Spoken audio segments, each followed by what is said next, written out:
Hey guys, welcome to Legendary Writing. My name is Ryan Rudell, aka Ryan the Writer, and today I'm going to be answering a question from one of my longest time followers, Lily Lucchesi. Her question: which is it better to start a story with, plot or character, and why? I get this question a lot, but I'm answering it right now because I want to show my gratitude to the people who have been following my Legendary Writing Instagram page the longest, and Lily Lucchesi is one of them. Hands down, she's been with me since almost the very beginning, and she's always asking a bunch of great questions, and she's helped other writers answer their questions, and so Lily, thank you. This is for you. Without further ado, let's get to the question. Which is it better to start a story with, plot or character, and why? Now this is a bit of a trick question, because ideally you want to start with both. Because your protagonist should be proactive, which means they're the ones who push the plot forward, not the other way around. They're not a passive participant sitting on the sidelines of their own story while supporting characters or, worse, just random circumstances propel the plot forward. They propel the plot forward. Which means that they should be relevant and crucial to the story from the very beginning. Think of the plot like a car, and the protagonist, the character, like an engine. On the one hand, it's kind of cool if your car doesn't need an engine to run, but on the other, your car doesn't need an engine to run. That's not good. There's something wrong with your car. And when it comes to the story, if your story, your plot, doesn't require the protagonist to move forward in any meaningful way, that means you have some serious revisions to do. So ideally, you should start with both from the very beginning. The protagonist should be so crucial to the plot that the plot cannot start in any meaningful way without them. But of course, there are exceptions. There's always exceptions to the rule. And the two main ones are in prologues and crime stories. One of the best examples of prologues I can give is Game of Thrones. And I promise, even if you don't keep up with Game of Thrones, you'll still be able to understand this. In the beginning, the first chapter, we don't start with any of the characters we know and love. There's no Jon Snow, no Tyrion, no Daenerys. Instead, it's just a couple of Night's Watchmen nobodies who are patrolling beyond the wall in this frozen tundra of ice and dead trees when they come upon these magical creatures called the White Walkers. And the White Walkers promptly slaughter all of them because it's Game of Thrones, that's what happens, people die everywhere, and they kill all of them except for one who lives to tell the tale. So why does this work? I mean, it's a cool scene, but why does it work as starting a story with plot and not character?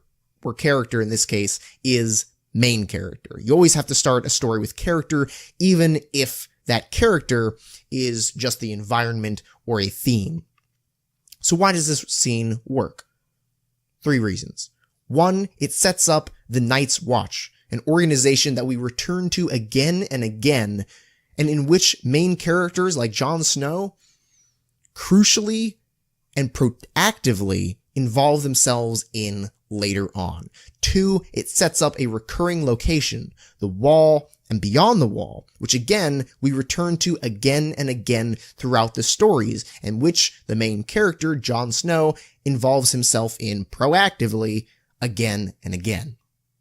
And 3, it sets up the overarching villain of the series, the White Walkers, which again become critically relevant later on. In short, this works because even though it doesn't start with the main characters, it sets up elements of story that the main characters will become critically and proactively involved in later on. All right? And the point here is critically. All right? If the first scene of your chapter, which doesn't cover any protagonist or main character, sets up something that's relevant later on, but only minorly, like how the main character got his special hat, then who cares? You feel like the audience will feel like you've wasted their time.